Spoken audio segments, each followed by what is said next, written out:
Anak lanang berumur 5 tahun yang ditemukan warga DWN di kawasan 14 Ulu Plembang diamankan Babinsa ke Polsek Seberang Ulu 2 Plembang. Sesudah dilakukan penyebaran informasi melalui pemberitaan, akhirnya setelah beberapa jam sang anak dijemput oleh abahnya.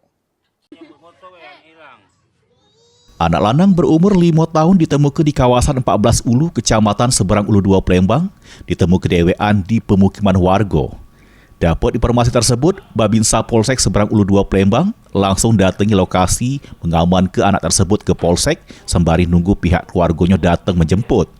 Kapolsek Seberang Ulu 2 Plembang, Kompol Dedi Rahmat Hidayat ngatoke, sesudah diamankan, pihaknya sempat kesulitan berkomunikasi dengan anak tersebut sehingga langsung dilakukan penyebaran informasi penemuan anak melalui pemberitaan sama media sosial. Saat ini sudah kami amankan di Mapolsek Seberang Ulu 2 karena kami dari pihak Polsek agak kesulitan untuk berkomunikasi dengan si anak karena yang bersangkutan agak sulit diajak berkomunikasi dalam artian hiperaktif.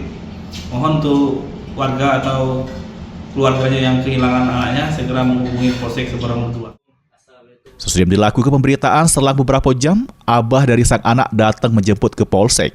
Diketahui anak tersebut merupakan warga Lorong Jambi, Kelurahan 14 Ulu. Heru Wahyudi, PAL TV.